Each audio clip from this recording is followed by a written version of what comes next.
Olá, amigo concurseiro, vamos aqui dar continuidade ao nosso curso de Primeiros Socorros, atualizado pela American Heart 2020, com o tema de emergências ambientais. Então nós já falamos aí no bloco anterior sobre picadas de abelha, picada de carrapato, e isso é importante para a gente entender como atuar nos primeiros socorros, né? As bancas adoram esses tipos de questão. Então vamos olhar aqui na nossa tela para a gente dar continuidade, falando sobre acidentes com animais marinhos, ok? Nós vamos focar aqui os animais que podem provocar intoxicações, tá? Não vamos falar, por exemplo, de acidentes com animais que causem traumas, por exemplo, tubarões. Não é o foco desse tema, porque quando a gente fala em mordeduras, né, que causam grandes traumas, a gente pode voltar aqui no nosso curso e buscar a aula de traumas, que lá a gente comentou já sobre esmagamentos e amputações. Então entraria aqui nesse tipo de acidente, tá? Não existiria uma diferença específica dos primeiros socorros causados por animais que levam a traumas desse tipo. Mas não falamos ainda sobre animais marinhos, né, que causam intoxicações, como as águas-vivas e as arraias, né? Em geral, esses animais causam lesões que provocam dor de leve a intensa, então isso varia conforme o tempo de contato, varia conforme o limiar de dor da pessoa.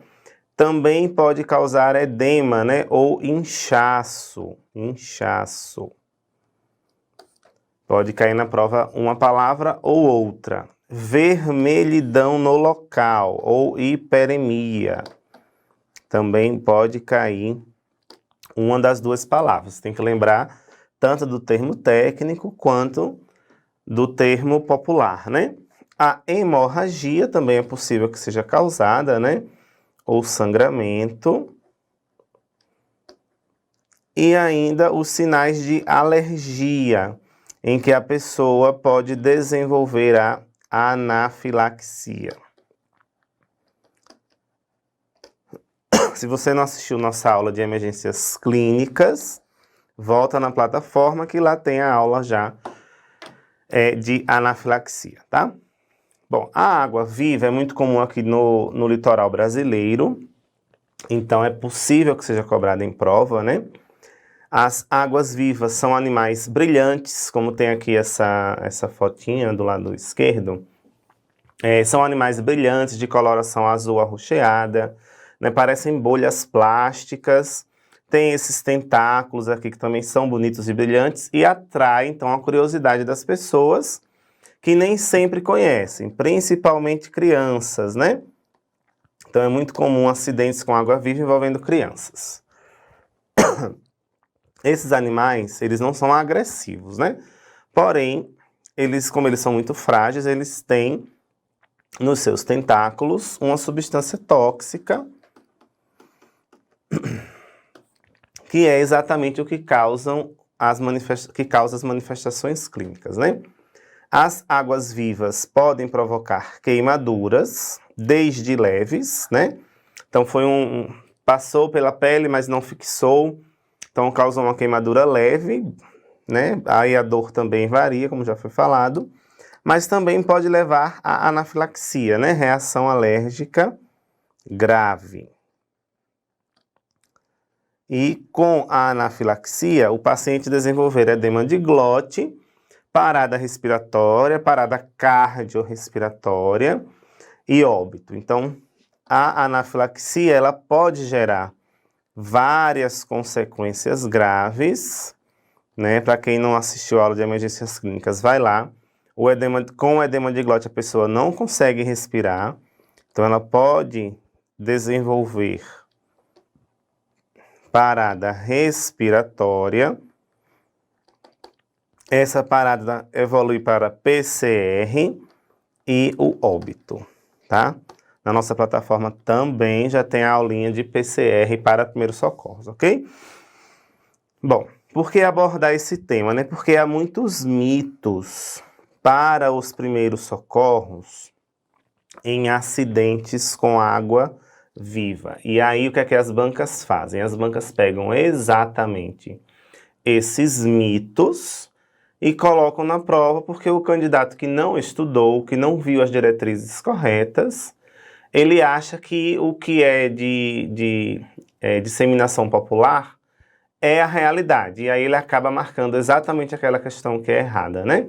Então tem que ter muita atenção. Quando a gente fala em acidente com água viva, tem alguns mitos que têm que ser esquecidos. E inclusive o socorrista tem a obrigação de disseminar a verdade, né? Então dizer à população qual é a verdade. Um dos maiores mitos é a necessidade de urinar sobre aquele local que foi lesionado pela água viva. Então, muita gente acha que isso é verdadeiro e dissemina isso aí, e as pessoas acabam achando que é correto, né? Então, vamos ver agora como é que a gente atende de fato a uma pessoa vítima de acidente com água viva, seja adulto, seja criança, tá? Olha aqui na nossa tela, então, para a gente falar, mostrar aqui as manifestações clínicas, né? Quando a gente vê aqui, por exemplo, a vermelhidão, ó, também chamada de hiperemia, né? Vou colocar aqui a palavra. A gente vê um pouquinho de edema ou inchaço, né? Deve ter também prurido ou coceira, queimação e dor. Então, são várias manifestações que a pessoa pode ter. Ó, aqui a gente observa bem nessa imagem do lado direito, bem edemaciado, né? As áreas onde o tentáculo da água viva ficou fixo, né? E aqui a gente vê várias áreas hiperemiadas, demonstrando também a presença de lesões por conta da toxina liberada pelo tentáculo da água viva, ok? Então, o que é que não deve ser feito? Coloquei primeiro o que não deve ser feito, ó, não deve. Lavar com água potável. Então, é até meio instintivo, né? Vamos lá, você está na praia, uma pessoa acabou se acidentando com água viva, né? O tentáculo prendeu em alguma área do corpo, e você está lá na praia e tem uma garrafinha de água mineral, ou água que você trouxe de casa, filtrada. Aí você pensa, bom, a água realmente é bom para muitas coisas, ela é boa para muitas coisas, sim, né? A gente falou em todo o nosso curso de primeiros socorros que a água, ela deve ser usada na maioria das situações, só que na água viva não. Por quê? A água potável, ela é diferente da água do mar, né? Onde a água viva tem o habitat, né? A água do mar. Ao jogar água potável sobre os tentáculos, né, que estão presos ao corpo, fisiologicamente pensando, as células daquele tentáculo vão pensar que o corpo do animal está sendo agredido, né? Porque está jogando uma água, uma substância que não é o natural do seu habitat. Então, as células daqueles tentáculos vão acabar liberando mais toxina, ok? Liberando mais toxina. Então, não devemos usar a água potável, seja água mineral, água filtrada, água fervida, água do rio. Esse tipo de água não deve ser usado para limpar ou lavar a área afetada pela água viva, ok? Um outro mito, esfregar a região, né? É uma outra coisa bem instintiva. Então, você está lá diante de uma pessoa que tem lá os tentáculos presos, né? Aí você pensa, vou pegar uma toalha e vou esfregar essa região aqui para remover os tentáculos. Na hora que você esfrega, o que é que acontece? As células liberam também mais toxinas, porque elas entendem que estão sendo agredidas, né? A mesma coisa se você passar areia. Gera um atrito aqui, as células dos tentáculos liberam mais toxinas, então você está aumentando a lesão, ok? Então não deve se esfregar com nenhum material. E eu já falei usar urina. Ó, urina não é recomendada. A urina pode causar, inclusive, infecção local, tá? E essa infecção evoluir para uma infecção mais generalizada. Não deve usar. Urina não é substância de tratamento de nada. Álcool. O álcool vai também aumentar a queimadura, tá? O álcool não vai inativar os tentáculos. Limão, a mesma coisa, um meio ácido, né? Ele aumenta a queimadura. Ele também leva a uma maior liberação de toxinas. E o sabão, do mesmo jeito que nós falamos da água, o sabão, ele é um agressor aos tentáculos que estão presos aqui na área afetada. E aí a gente pode ter, então, uma liberação de mais toxinas. E a gente não quer isso, né? A gente quer diminuir essa liberação, ok?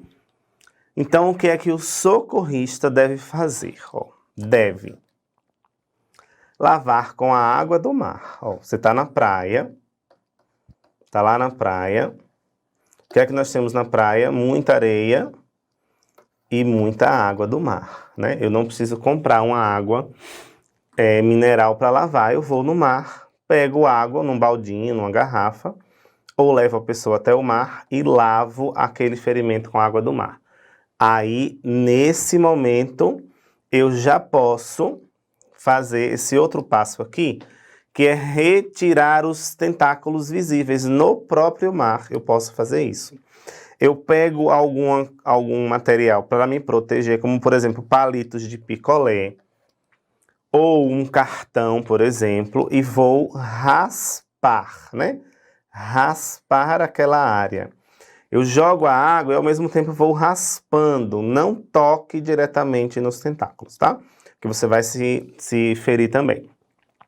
Então, do mesmo jeito que nós fizemos lá com as abelhas, né? O ferrão de abelha, raspar a área. No caso da água-viva, eu raspo e ao mesmo tempo vou jogando a água do mar, que ajuda a diminuir os danos, ok? E lavar com vinagre, esse sim. Vinagre está correto, tá? O vinagre possui substâncias que neutralizam a toxina ou veneno. Neutraliza o veneno, tá? Aí sim, esse deve ser usado e ajuda muito, inclusive, a diminuir a dor, né? Daquela área que foi afetada, ok? Então, falou em água-viva, água do mar para limpar, raspagem com algum material para o socorrista não se ferir também. Aí aqui eu coloquei o exemplo palitos de picolé.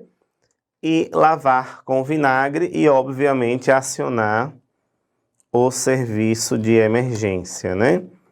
O serviço de emergência. Lembrando que a pessoa acidentada pode desenvolver reação alérgica grave, anafilaxia, edema de glote, parada respiratória, cardiorrespiratória e óbito.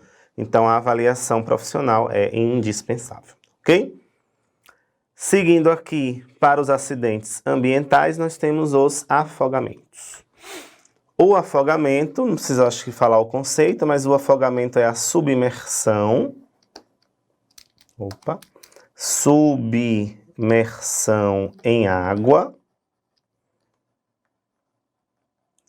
Né? O afogamento pode ocorrer em várias áreas, como piscinas, que é essa foto que nós temos aí.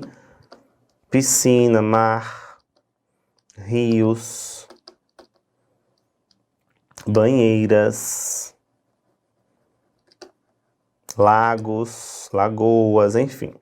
Qualquer coleção hídrica pode levar a um afogamento. Inclusive, pequenas coleções hídricas, né? Quando a gente fala em bebês, por exemplo, o bebê ele pode se afogar em uma altura de água muito pequena, né? Porque ele não tem um reflexo para sair da água. Então, ele pode se afogar em uma banheira dentro de casa também, mesmo com pouca água, ok? Bom, falamos em afogamento, temos que lembrar da prevenção do afogamento, ok? O afogamento ele pode ser prevenido na maioria das situações, por exemplo, em piscinas domésticas ou em clubes. É sempre recomendado cercar a área.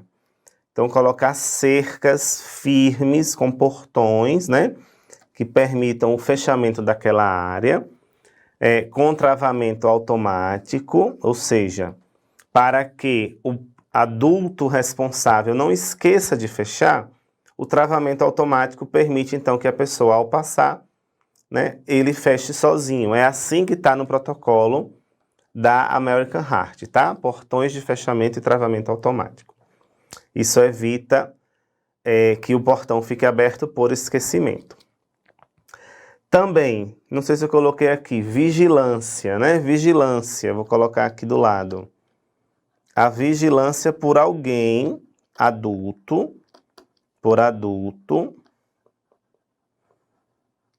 que saiba nadar.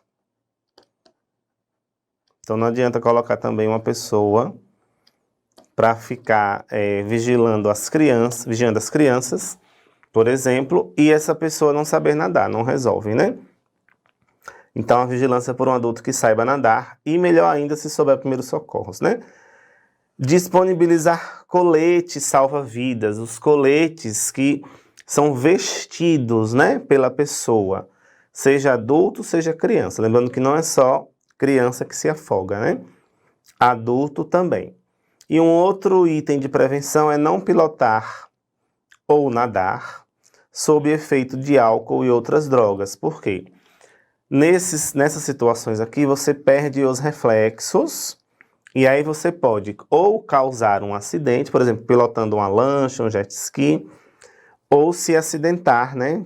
Caindo desse equipamento ou nadando e perdendo também a consciência. Então tem que ter bastante cuidado e as pessoas devem ser orientadas e alertadas sobre isso, tá bom? Quando a gente fala em criança, existem muitos dispositivos que são vendidos, né, no mercado, parecendo inofensivos e seguros, mas que não são, tá? Então, aquelas boinhas de braço, elas não são recomendadas por nenhuma sociedade de urgência, emergência, pediatria e salvamento. Então, não se devem usar essas boias de braço, que está aqui do lado direito. Não é o modelo, não é a marca específica, mas o modelo, né? Esses que enrolam ao redor do braço não devem ser usados. Eles não são equipamentos seguros, ok? A criança pode afundar usando as boias de braço, tá? E aquelas outras boias também em forma de donuts, né? Aqueles discos em que a criança fica retida aqui. Retida não, fica colocada no meio da boia, né? Ela parece um biscoito mesmo, né? Um pneu. Aqui acontecem várias situações. Por exemplo, a criança pode escorregar, né, aqui dentro e submergir do mesmo jeito, não resolveu. Essa boia pode virar, né, com a criança encaixada nela. Então a criança vira com a boia e se afoga do mesmo jeito. E não consegue desvirar tão facilmente, ok? Então essas boias também não são recomendadas. Existe um outro modelo de boia, né, que é nesse mesmo formato, mas que aqui dentro tem um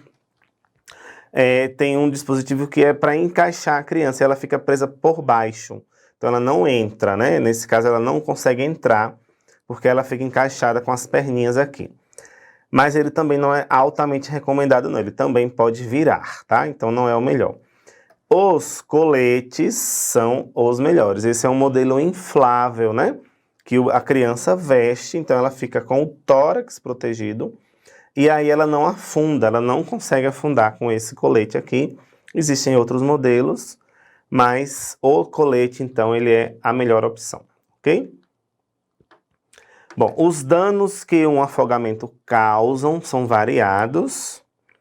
A gente tem aqui que os danos dependem da duração do tempo, né, em que a pessoa ficou afogada. Então, quanto mais tempo, mais danos.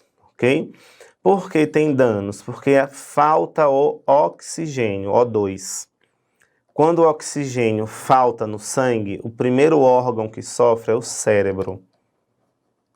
Então, sem oxigênio, o cérebro entra em morte celular, ok? Morte celular. Então, é por isso que o afogamento é tão ruim, né? Faltou oxigênio, o cérebro sofre, tem morte celular e isso pode ser irreversível, ok? Então, quanto mais tempo fica submergido, mais danos tem porque morrem mais células. Também depende da temperatura da água. Coleções hídricas muito frias ou muito quentes causam mais danos do que as em temperatura normal, tá? Em temperatura mais amena, né? Também depende dos primeiros socorros, ou seja, se quem ajudou aquela vítima estava preparado para isso e conseguiu dar o atendimento correto. Então, se a pessoa foi socorrida da forma adequada, ela tem mais chances de uma melhor sobrevivência. E também da RCP precoce, né? Reanimação cardiopulmonar para quem precisa, ok? Não é todo mundo que se afoga que precisa de RCP, não é assim. O socorrista tem que fazer a avaliação e ver se a pessoa respira e responde, se não, aí ela faz RCP. Se ela respira ou responde, não precisa fazer, né? Mas a maioria acaba precisando pelo tempo, ok? O que é que o socorrista faz? O socorrista precisa, antes de tudo, verificar a segurança da cena. Isso aqui é indispensável, né? A gente vê em todas as aulas de primeiros socorros que o socorrista precisa se certificar da cena segura, porque ele não pode se ferir também, senão nós teremos duas vítimas, né? A cena está segura para aquele socorrista, ele então vai remover a vítima da água, ok? Ele entra então naquele local onde a vítima está, né? Se for uma piscina, um mar, um lago, uma lagoa, ele entra naquele local e remove a vítima, ok? Nos protocolos da American Heart não existem diretrizes de como remover, das técnicas de remoção. Não fazem parte dos protocolos da American Heart, mas geralmente o socorrista traz a vítima pegando por baixo dos ombros, das axilas, né? Ele prende a pessoa pelas axilas e sai trazendo a vítima de costas, ok? Geralmente é assim.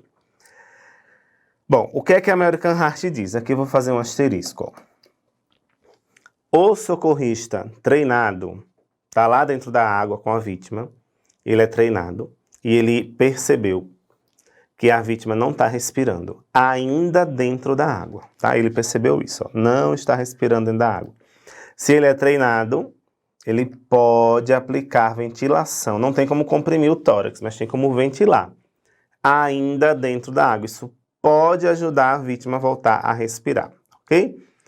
É importante dentro da água, se for treinado, mas o outro asterisco aqui embaixo, o socorrista não deve parar a remoção para ventilar, porque ele não deve atrasar a retirada. Tá? Mas imagine que o socorrista e a vítima estão num lugar, vamos dizer, muito longe da margem, estão esperando socorro, enfim, no meio do mar, estão esperando socorro, não tem como eles chegarem em nenhuma margem. E aí o socorrista percebeu que a vítima parou de respirar. Ele pode então aplicar essa ventilação, ok? Mas é dessa forma que está no guidelines, ó, aplicar ventilação na água se você for treinado.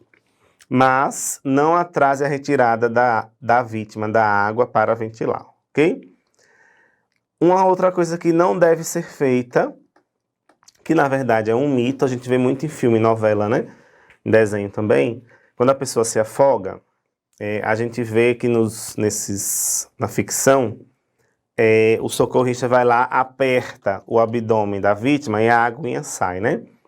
Isso não deve ser feito, tá? Não é para apertar o abdômen, o tórax, as pernas, nada para retirar a água do estômago, tá? Vai ter água no estômago? Vai ter água no estômago, mas isso aqui não leva a parada cardíaca nem respiratória, ok? Não é para fazer isso.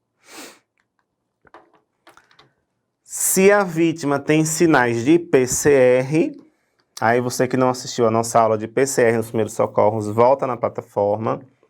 Se a vítima tem sinais de PCR, né, hoje a American Heart recomenda que o socorrista verifique a consciência e a respiração. Então, o socorrista vai lá e verifica esses dois. Se os dois estão ausentes, inicia a RCP, tá? Na margem, não dentro da água, por 2 minutos. Então, primeiro faz a RCP, depois, eu botei aqui em caixa alta, aciona o serviço de emergência. Então, o socorrista foi lá, retirou a vítima da água, percebeu que ela estava em PCR.